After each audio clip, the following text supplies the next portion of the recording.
Senhoras e senhores, bem-vindos a mais um episódio do Venture Fellows, o seu podcast empreendedor. Estou aqui mais uma vez muito bem acompanhado. Sejam muito bem-vindos. Não esqueçam de deixar seu like, comentar, compartilhar e ativar o sininho para receber as notificações.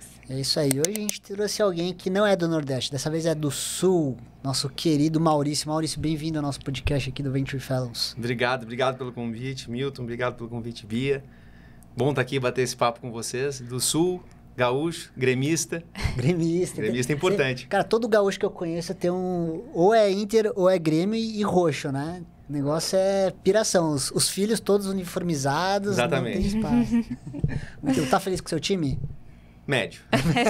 Médio. Talvez as coisas mudem esse ano. Estamos brigando na Libertadores, mas acho que vamos sobreviver. Muito legal. Bom, bem-vindo aqui. Maurício, pra gente começar o nosso bate-papo, conta pra gente quem que é o Maurício, qual que é a sua história empreendedora e investidora. Boa. Então, vamos lá. O Maurício, eu sou formado em administração, tá? Deixa eu contar um pouquinho da minha formação. Me formei em administração em 2007. E nessa época que eu comecei a minha jornada empreendedora. Tá? Eu venho de uma família empresária, né? Minha família é a proprietária do Grupo RBS, eu sou terceira geração. E a gente vem de uma cultura de empreender. Né? Então, em 2010 mais ou menos, não, estou fazendo confusão de data aqui. Em 2000, tá? A RBS começou o processo de profissionalização da empresa. Nessa época, eu tinha 15 anos, é daí que veio o 15. E ela começou o processo de profissionalização e a gente, como terceira geração, foi muito incentivado a seguir o seu próprio caminho. Tá? E entender que a empresa não era um caminho natural e que a empresa tinha que ser profissional, de que se tivesse membros da família trabalhando na empresa, a gente precisava ser capacitado e ser qualificado e convidado para trabalhar na empresa. Então, é quase que a gente recebeu uma mensagem, a gente como terceira geração, do tipo, se preparem, toquem suas vidas, sejam independentes. Se em algum momento a empresa entender que precisa de vocês, ela vai chamar vocês para trabalhar na empresa. Então, eu vim dessa cultura, né? Eu vim dessa cultura. Meu avô começou a RBS, então eu venho de uma família empresária, empreendedora. Meu pai, assim que meu avô faleceu faz 38 anos, né? Meu pai assumiu a empresa depois que ele faleceu e tocou essa empresa durante muitos anos. Então, a gente vem de uma família empreendedora que estimula muito o empreendedorismo. Então, eu sempre quis empreender. Tá? Empreender era uma vontade que eu tinha. Tem até uma história bacana, né? Que quando eu tinha 19 anos, um amigo meu, né, que tinha uma empresa de comunicação focada no público jovem, chamado Kazuca, a empresa na época, me convidou para ser sócio dele. E eu gostava muito dele, eu tinha feito um estágio na empresa dele, e aí ele depois me chamou para ser sócio. Não existia Venture Capital, estou falando isso aqui 2004, mais ou menos. Tá?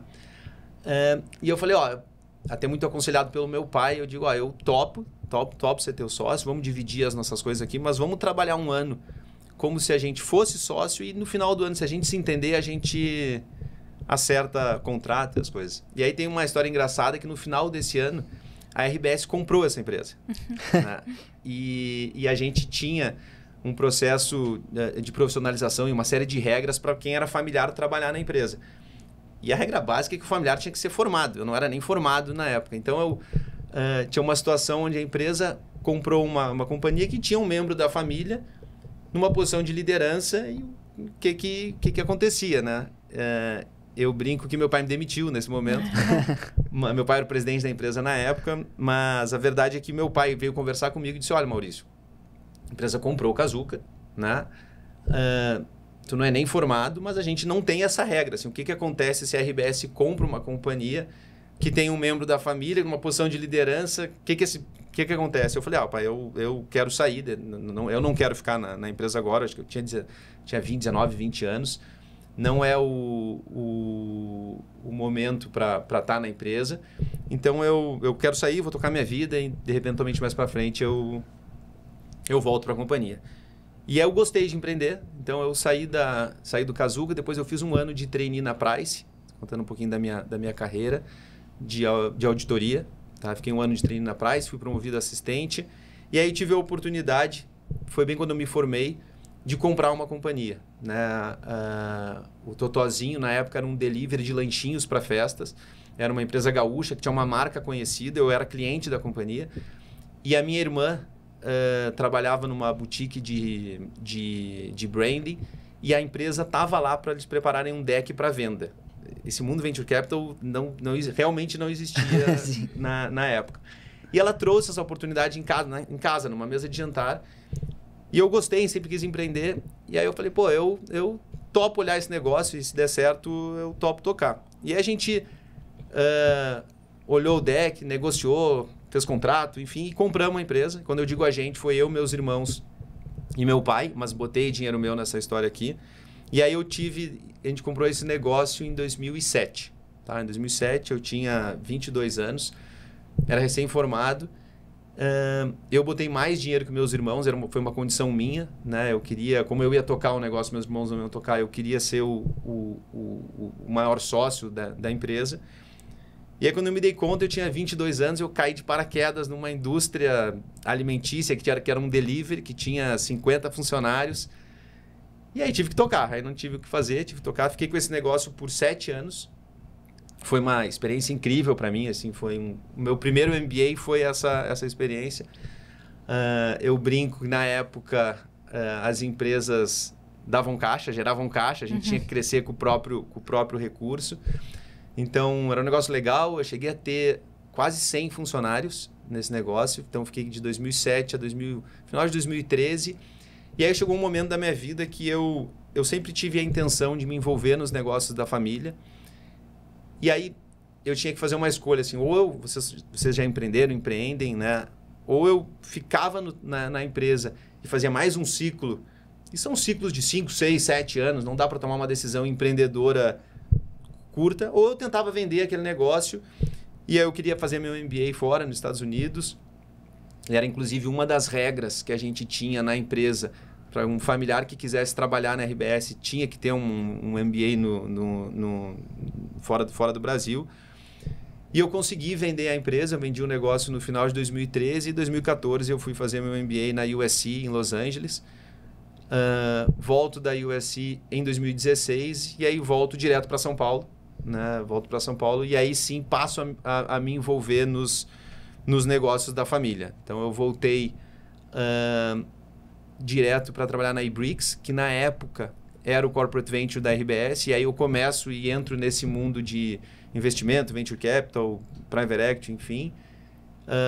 Da eBricks, quando a gente spin-offou a eBricks de dentro da empresa e ela virou uma gestora independente, eu assumi a gestão da Maromar, que ela é o family office da família, o escritório de investimento da família.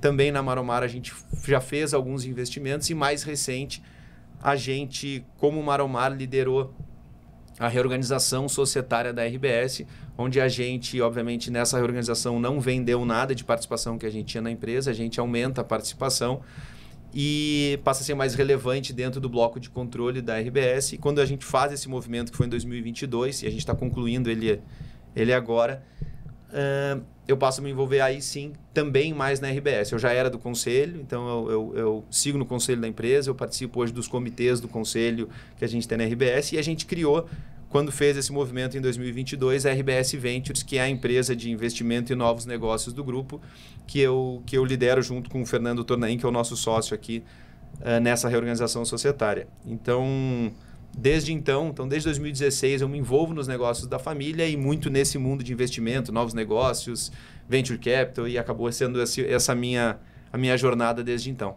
Bom, você contou várias coisas interessantes aqui que eu anotei, né, Maurício? Uma delas que me chamou a atenção foi o primeiro empreendimento que você falou com o seu amigo, quando vocês tomaram a iniciativa de ser sócio. Assim, vamos começar e daqui a um ano a gente vê como que a gente estrutura a empresa de alguma forma, né? Na literatura, que a gente estuda muito sobre empreendedorismo, existem algumas formas de você estruturar a startup, né? Você pode começar, eu e você, 50%, 50% para cada um. Para evitar o conflito, né? cada um, as regras estão claras, cada um é dono da metade e vamos embora. Isso pode dar um problema no futuro se uma pessoa performar melhor do que a outra e fica com uma simetria aí de, poxa, às vezes eu tô me dedicando mais do que o outro, só que eu tenho a mesma participação, né? Existem casos que acontece isso. E tem no outro lado oposto, que é isso que você falou. Ah, vamos ver o que dá e depois a gente acerta. Porque daí o pessoal faz o retroativo. E aí tem que ter muita maturidade, né? Do tipo, olha, o Maurício trouxe esse resultado e o João trouxe esse resultado. Vamos fazer. Era isso que vocês tinham na cabeça nessa hora? Médio. E para mim esse é um dos primeiros aprendizados que eu tive na vida empreendedora, né? O Fernando Tornaim, que era esse amigo empreendedor, veio a ser nosso sócio hoje, agora, nessa reorganização societária da RBS. Então, tem um aprendizado de preservar as relações. Então, isso faz literalmente 20 anos, né? Mais ou menos foi 2004, nós estamos em 2024, a gente conclui a reorganização societária e ele está conosco nessa reorganização. Mas a nossa ideia, a vida empreendedora, ela é solitária, né?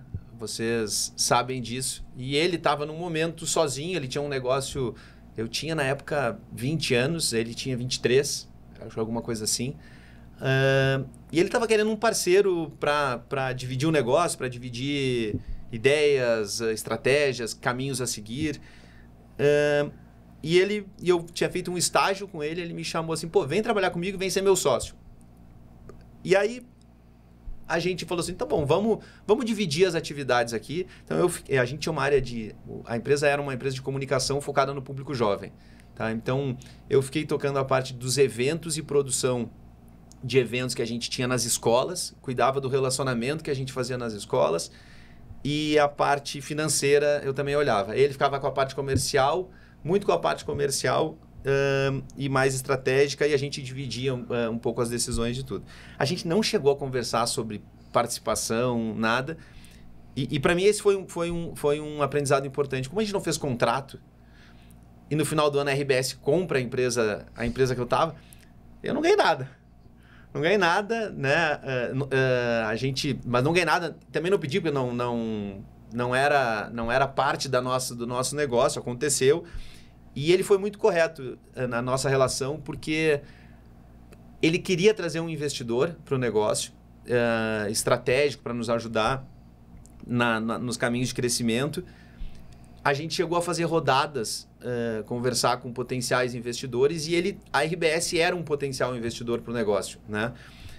E eu, como era da família, eu falei, olha, Tornaim, eu não vou, em nenhuma conversa da RBS, eu não vou participar dessas reuniões. Porque, pô, a empresa da minha família é do outro lado, eu conheço todo mundo lá dentro, não quero causar nenhum tipo de desconforto, então eu não participava das reuniões com a RBS, eu participava das outras. Né? No fim das contas, a RBS que fez o negócio, aí eu saí numa boa, a gente saiu bem amigos e próximos daquela relação, tanto que 20 anos depois a gente está também na RBS fazendo um movimento também societário na empresa. Você comentou também ao longo da sua trajetória que era um requisito, né, fazer o MBA fora para depois voltar e se juntar aos negócios da família. Quais foram aí os principais aprendizados e o que você trouxe que você conseguiu implementar na prática? E se vale a pena, né? Porque às vezes as pessoas perguntam, será que vale a pena fazer MBA para profissionalizar o negócio? Ou é branding? O que é na prática, né? Eu acho que vale muito a pena. Já respondendo a tua pergunta aqui. A empresa tinha essa...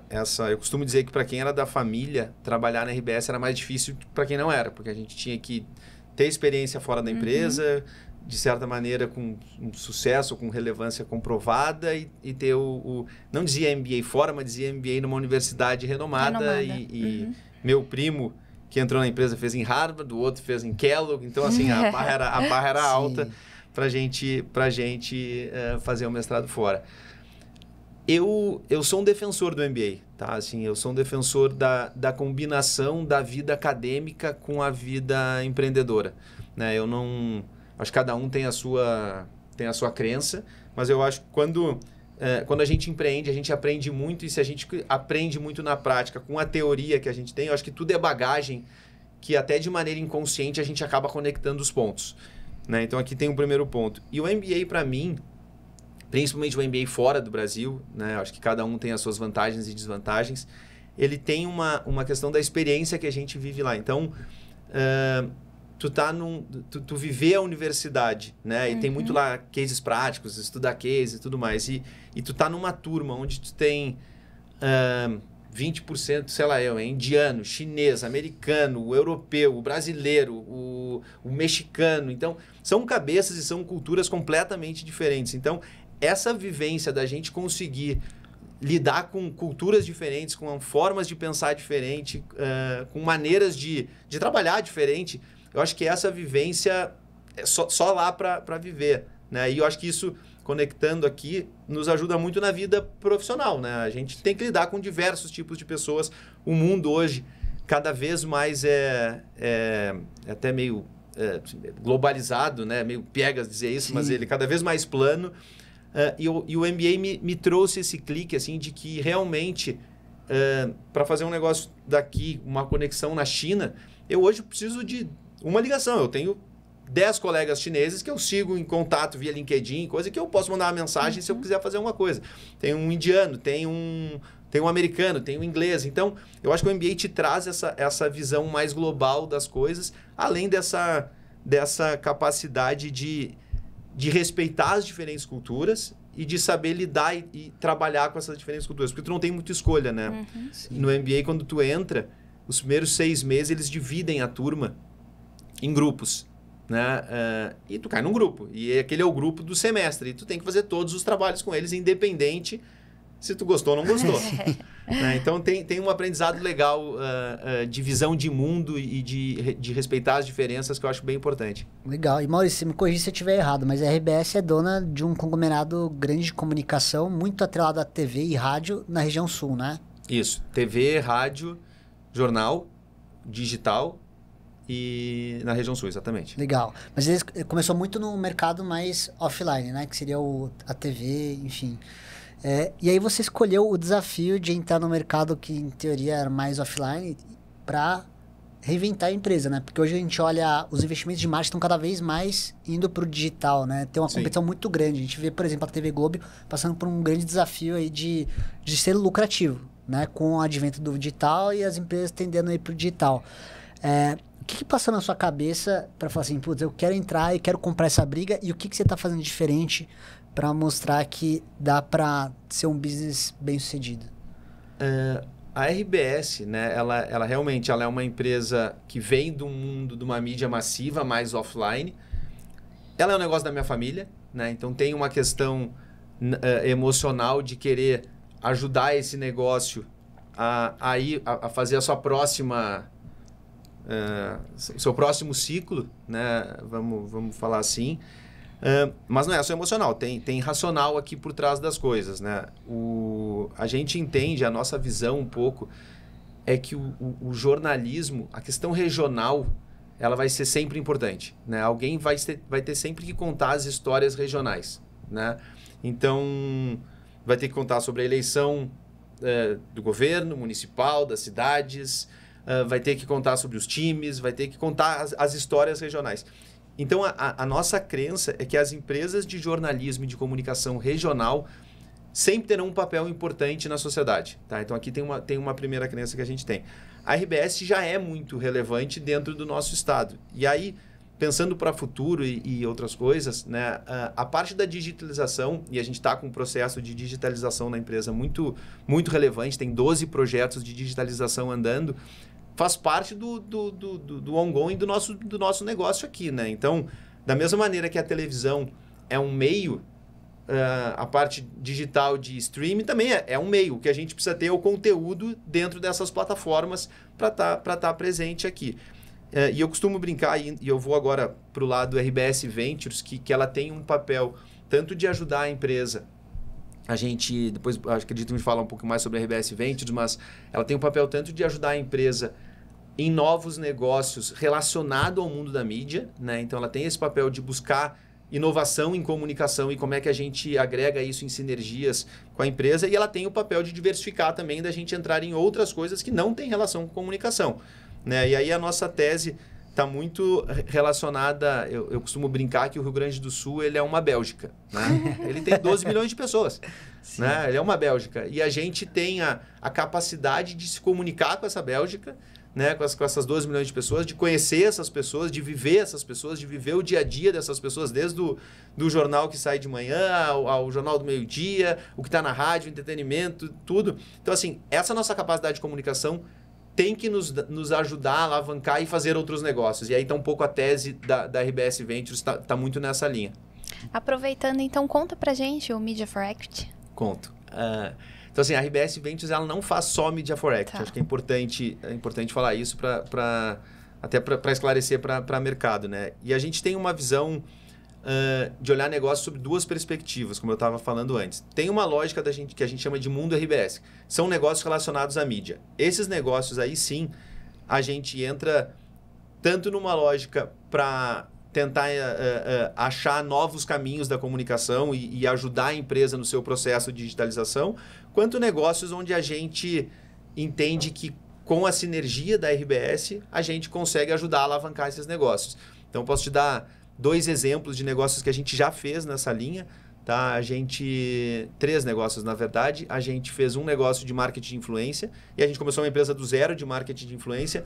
Muito que a RBS tem seus comunicadores, que no fim das contas eles são comunicadores da empresa, mas nas suas redes sociais eles são creators independentes. Então a empresa que a gente criou chama Pulso, ela ajuda esses comunicadores independente da RBS a alavancar suas redes sociais e a gente ajuda as marcas numa lógica de marketing de influência. A gente entrou num outro negócio, que é um negócio de media out of home nos estádios. Tá? Então, a gente tem uma exclusividade comercial, tanto com a Arena do Grêmio, quanto com o Beira-Rio, que é o estádio do Internacional, de vender experiências e publicidade nos estádios. E aí tem totalmente sinergia com a RBS, porque o mesmo cara que está vendendo um patrocínio no nosso programa de rádio, ele pode vender um patrocínio no programa de rádio e uma ação comercial no estádio, no Grenal que vai ter. Então, tem uma sinergia comercial aqui. E a gente fez um terceiro negócio nessa linha de negócios relacionados à comunicação. A gente investiu junto com a Globo Ventures, e aí junto com a Globo mesmo, na Player One, que é a iniciativa de games da Globo.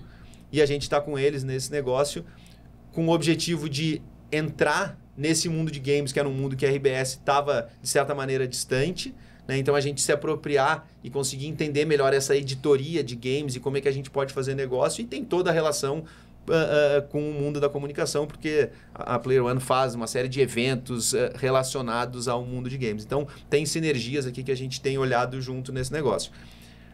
O lado da Media for Equity, ele é um lado que eu chamo mais da diversificação, né? Onde a gente acaba entrando em negócios que não tem relação com a mídia, né? E a gente busca investir nessas empresas usando 2 moedas, o próprio recurso financeiro e também a mídia. E aí, por consequência, são negócios normalmente B2C, né? Porque como a nossa mídia é uma mídia muito massiva, os negócios B2C acabam chegando muito para nós, que é onde a gente consegue ajudar a alavancar esses negócios aqui. E tem também aquele negócio que eu chamo do B2B cauda longa, né? Aquele, por exemplo, um SaaS que atende o pequeno varejo. Sim. O dono do pequeno varejo, no fim das contas, é uma pessoa que está se informando, que está consumindo comunicação, e a gente consegue alavancar esses negócios através da comunicação. A gente já fez aí, nessa linha, 3 negócios. Tá? A RBS Ventures existe há 1 ano e meio, mais ou menos. A gente tem 6 investidas no portfólio. Esses 3 negócios tem uma área de saúde, que é a Salute, que é uma rede de clínicas para atender a população que não tem plano de saúde. É um negócio maior já. A Salute é um negócio, posso falar que é público isso, a Salute é um negócio de 50 milhões de receita para mais. Tá? A gente fez um negócio de portaria virtual, de prédio, né? Que no fim das contas é um B2B, porque quem compra é o condomínio, mas quem decide o condomínio são os moradores. Então, tinha uma questão institucional aqui de passar credibilidade, ainda mais quando tu fala sobre segurança, né? De tu passar credibilidade para as marcas de que aquela é uma empresa séria. Isso aqui foi um deal bem bacana que a gente fez. Depois teve um terceiro, que foi a Doge, que foi do Fernando Monteira. Conhecemos, nosso cliente. Grande abraço aí, Fernando Monteira. A gente entrou com ele e foi um case bem legal pra gente fazer um negócio de fora do estado. Ele é daqui de São Paulo, né? E acreditava que a nossa Bélgica era um mercado relevante para ele fazer negócio, e a gente fez um movimento com ele de Media for Equity também. Então, tem... E dentro da tese do Media for Equity, assim, quando a gente vai fazer o Media for Equity, a empresa tem que ter um tamanho mínimo, né? Eu não gosto de dar tamanho de receita, porque muitas vezes a empresa tem estrutura, mas ela precisa ter estrutura para conseguir absorver uma mídia massiva. Né? Por mais que a gente possa até direcionar essa mídia para uma cidade específica, para fazer um negócio mais controlado, no fim das contas, os nossos veículos são mais massivos.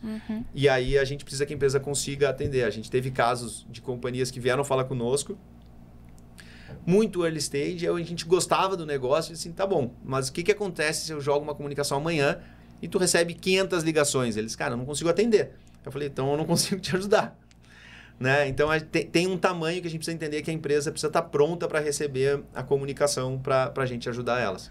Legal. Pelo que eu entendi com essa sua fala, falando da tese de vocês de Media for Equity, talvez o que faça mais sentido sejam modelos de negócios que já estejam com um playbook mais ou menos estruturado para escalar, né? Então, provavelmente já teve um product market fit e agora é pisar no acelerador para vender mais, né? Eu acho... Exatamente essa nossa tese. Assim. A gente gosta de entrar nos negócios quando a gente não entra assim num investimento anjo, não faz nenhum sentido, ou num super early stage também não faz, mas aquela companhia que já lançou o produto, que já fez, que já tem uma estrutura, que já fez alguma rodada e tem um caixa suficiente para pelo menos suprir os próximos, sei lá, 12, 24 meses, e que quer dar o próximo passo, é um momento legal. E tem companhias também, isso eu estou falando das mais early stage, tem companhias maiores também, era o caso da Salute, que é uma companhia de 50 milhões de receita, que nunca tinha feito um investimento em mídia massiva, porque sempre em mídia digital, e o que a gente tem visto e tem comprovado isso na tese com as companhias que a gente fala, a mídia digital, ela chega um momento que ela praticamente bate num teto, e aí o custo de aquisição acaba ficando muito caro, e a empresa para crescer, ela precisa... sempre está investindo mais, ela não consegue sair desse ciclo, né? E ela acaba não conseguindo investir numa mídia mais massiva, porque de vez em quando tem um valor que ela não quer fazer, ou ela não está se sentindo confortável ainda, não está o momento de fazer. Esse é um caso bem... esse é um momento bem importante, assim, se a gente consegue achar empresas nessa situação. Porque daí a gente vai dar acesso para ela a uma mídia massiva, ela vai ter esse investimento aqui, e os nossos planos, quando a gente faz o Media for Equity, são planos de 12 a 24 meses, até porque, falando de comunicação, e nisso, modéstia à parte, a gente entende, não adianta a gente fazer um Media for Equity de 2 meses, ou de 1 mês, ou de 3 meses. A mídia precisa ter consistência ao longo do tempo para a empresa conseguir criar a marca, gerar a reputação que ela quer gerar, combinar a própria mídia digital que ela está fazendo com a nossa mídia mais massiva para diminuir o CAC dela. Então, tem uma série de estratégias que a companhia pode fazer. Então, a gente faz um prazo longo de investimento para depois disso a companhia eventualmente comprar outras mídias. A gente trabalha muito perto da empresa para ajudar ela como montar o mix de comunicação, como ela chega na melhor performance. Então, é um trabalho bem a 4 mãos, bem intenso. Você me corrige se eu estiver errado. Vamos ver se eu peguei a questão da Media for Equity, porque é uma coisa nova, né? Relativamente nova. Eu vejo poucos players usando isso. Tem você e mais um ou dois que vem na minha cabeça, né? E quando a gente olha para Media for Equity, qual que é o cenário que a gente tem hoje das startups? Quando você monta um negócio, a maioria das startups vão optar pelo canal digital. Mas se todo mundo optar pelo canal digital, realmente vai aumentar o custo de aquisição do cliente, né? E aí, quando você entra para o Media for Equity, é provável que esse empreendedor ele não tenha esse conhecimento da mídia de massa, né? A gente está falando de um mercado de startup que tende a ter mais profissionais fluentes no digital, e talvez o de massa seja algo inovador. E vocês detêm todo esse conhecimento da mídia de massa, né? Então, o que você usa para atrair o empreendedor para a RBS Ventures, falando de Media for Equity? Por que ele tem que ir com Media for Equity e não com Equity? É justamente esse o pitch? O que você usa de argumento para justificar por que eu, empreendedor, preciso optar pela RBS Ventures usando Media for Equity, ao invés de puramente buscar mais dinheiro no mercado? Buscar mais dinheiro e comprar mídia. Isso é uma pergunta que a gente recebe muito quando a gente fala com as empresas. E tem muito trabalho a 4 mãos aqui, tá? Tem muitas companhias... Como é que funciona o Media for Equity? Então, até explicando assim, o passo a passo. Tá? Assim, quando a gente está conversando com a companhia e entende que é um bom negócio, e aí as nossas métricas para avaliar o negócio é métrica que o mercado avalia. Então a gente olha o negócio, olha o tamanho da indústria, olha os números, faz uma análise, olha time, o que todo mundo olha, né? Se a gente entende que é um negócio legal e a gente quer fazer, e o empreendedor entende que faz sentido um modelo de comunicação aqui, a gente vai para uma etapa onde o empreendedor conversa com a RBS, aí a gente tira um pouco o chapéu de RBS Ventures e bota o chapéu de RBS Media, vamos chamar assim. E esse empreendedor fala com a empresa como se ele fosse um cliente. Ele diz, olha, eu tenho uma necessidade aqui de geração de lead, ou eu quero performance, ou eu quero branding, ou eu quero uma questão institucional. Com base no briefing que a gente recebe dele, a gente monta todo um plano de comunicação para ele. Tá? O que é legal e por que é diferente de não só comprar? Né? O que a gente entrega para ele mais além só da comunicação? A RBS tem uma área que chama mesa de performance. Eu sempre dou esse exemplo porque é um exemplo na prática e que a gente vem fazendo e funciona super bem. A mesa de performance ela foi uma área que nasceu na empresa para atender grandes clientes e ela nasceu numa situação onde a RBS tinha um cliente e o cara e quem atendia esse cliente via agência nos falou assim, pô, toda vez que eu sei que vai sair o comercial na televisão, eu dou uma bombada aqui na minha mídia digital porque o meu CAC cai. Aí a gente disse para ele assim, pô, não me esconde isso, né? Vamos jogar junto essa história aqui. Quanto mais alinhado a gente tiver na tua estratégia digital aqui, nos veículos que não são os nossos, que não é o nosso GZH, que é o nosso portal digital, a gente vai conseguir te ajudar. Então, vamos fazer junto essa história. Vamos botar aqui rádio, TV, jornal de acordo com a tua mídia digital e vamos diminuir e ter a melhor performance dessa mídia. E aí nasce na empresa uma área chamada mesa de performance, que é uma área que trabalha junto da área comercial e totalmente junto com o cliente. Tá? Toda investida da RBS Ventures tem a mesa de performance a seu dispor. Tá? A seu dispor. Então, quando a gente monta o plano de mídia de 12 a 24 meses, ele é um plano que ele não é estático e não está escrito na pedra. Então, passou 3 meses, a gente entendia que televisão ia dar um bom retorno para aquele investimento e botou menos rádio e um pouquinho menos de digital e a gente começou a entender que rádio está dando super certo, televisão menos, a gente ao longo do processo ajusta esse caminho, o que comprando a mídia tu não consegue fazer. Além de toda essa troca de aprendizado, quando a empresa for aí sim fazer uma mídia mais massiva em outras regiões, ela já tem todo o conhecimento e aí a gente, por ser sócio da companhia, é óbvio que a gente vai ajudar aquela empresa a montar os seus planos de comunicação para frente em outras fronteiras. Né? Então tem esse lado de entender a comunicação, de entender muito o gaúcho e de usar isso a nosso favor para ter a melhor performance na campanha. Legal, então a grande fortaleza de vocês está muito na comunicação, né? Dá para perceber que é onde talvez se gere um maior valor para as investidas. E no fim das contas, né, quando a empresa faz uma captação, né, se eu não me engano, de 40% a 50% do valor da rodada, isso é um dado do distrito, se eu não me engano, ela usa para comunicação. Então, no fim das contas, ou ela pode fazer uma captação menor e a gente entrar nisso com a captação, ou ela pode usar esse recurso para fazer outras coisas e não comunicação, para contratar equipe, desenvolvimento, enfim, e todas as outras o tipo de investimento que a empresa pode fazer. Dada a sua expertise em mídia, né, não posso deixar passar. A gente gosta de perguntar muito para os nossos convidados para onde que o mercado está indo. Né? Recentemente eu estive num evento de um fundo de Venture Capital e assim, parece que é lavagem cerebral. Inteligência artificial e Climate Tech, né, no segundo. Embora eu incluiria ainda, né, o cibersegurança, o pessoal não está falando tanto de cibersegurança, mas eu acho que ali tem um quezinho aí de oportunidade. Para onde que está indo o mercado que vocês querem investir, né? É mídia, é inteligência artificial? O que é que você está vendo no futuro como próximos investimentos? O mercado, eu vou dividir em 2 partes aqui, tá? O mercado da mídia, ele está indo muito para uma questão de dados, tá? Tem um movimento novo acontecendo que vai ser a televisão 3.0, que é um movimento que vai acontecer onde a televisão que tu assiste na tua casa, o programa é o mesmo que eu vou assistir na minha, mas eventualmente o comercial vai ser diferente.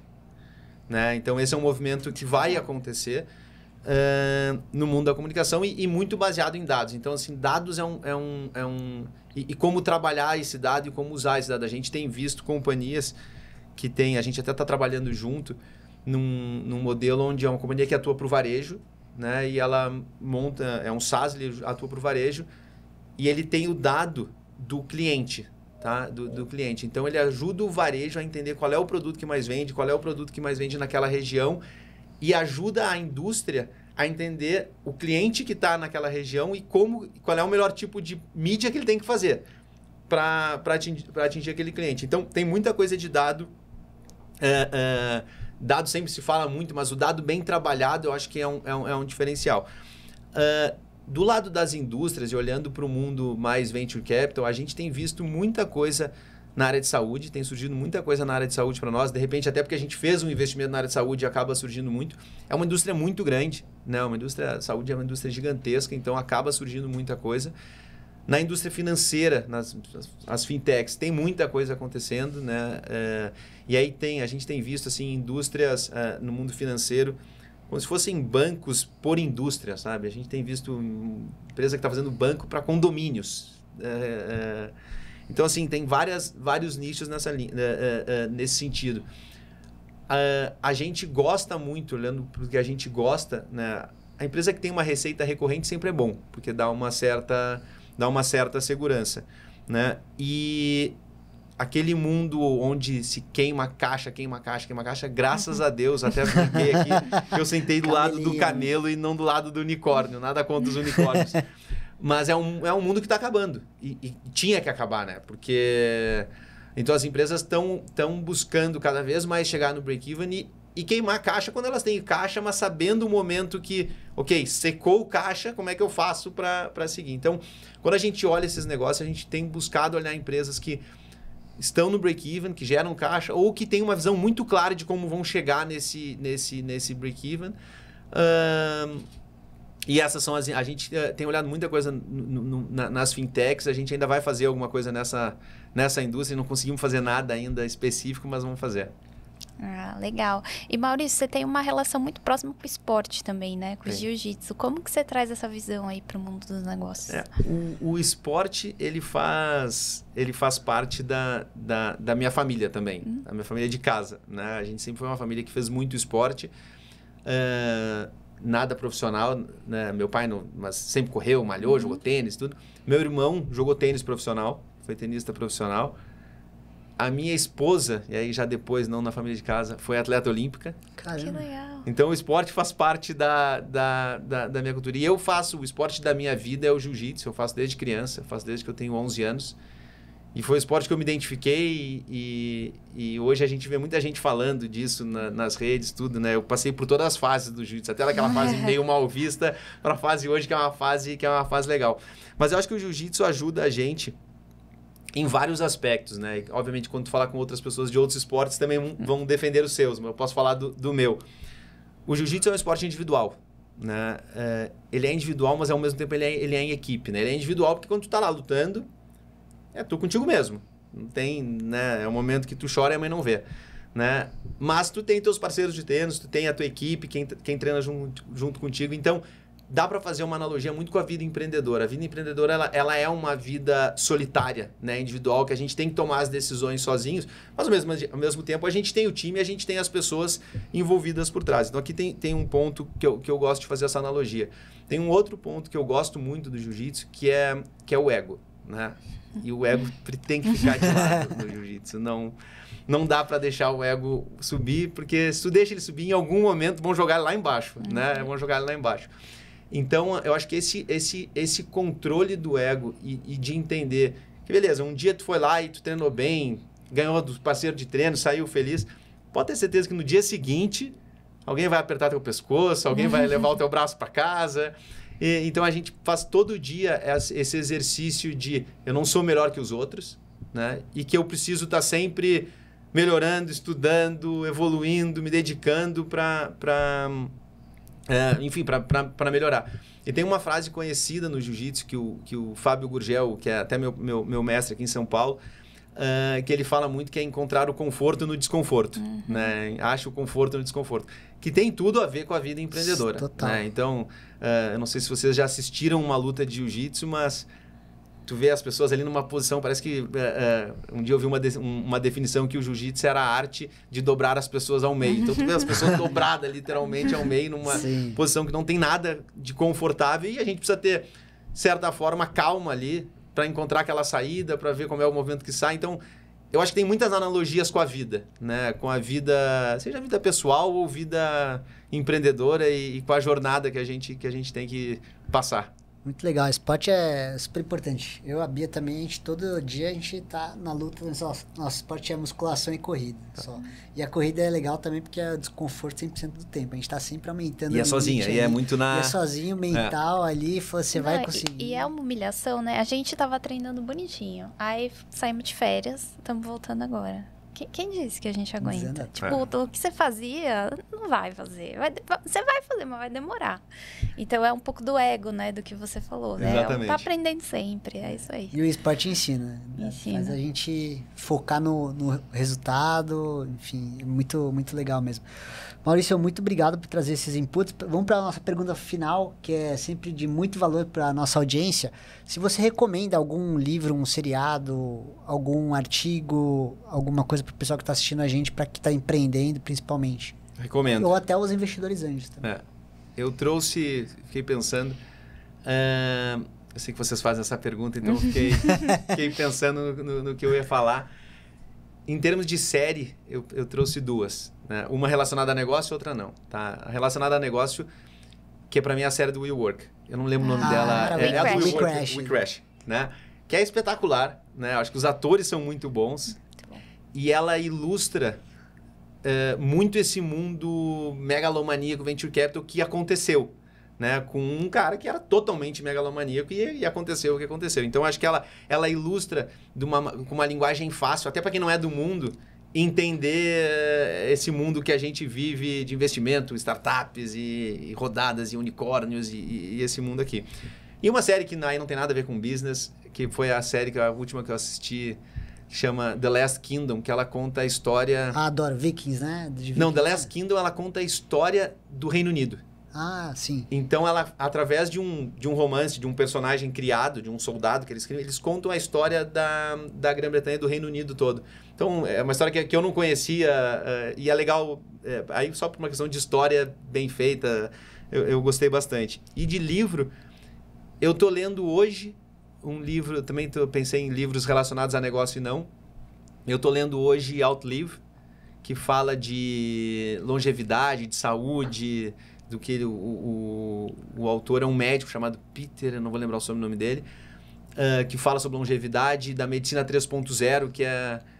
Por que tem pessoas que têm qualidade de vida e uma expectativa de vida alta? Não adianta viver até os 90 com uma expectativa, com uma qualidade baixa. Então, e aí ele faz esse estudo, ele é um professor, ele é um médico formado em Stanford, mas que também foi formado em matemática, então ele faz cruzamentos e analogias bem bacanas no livro.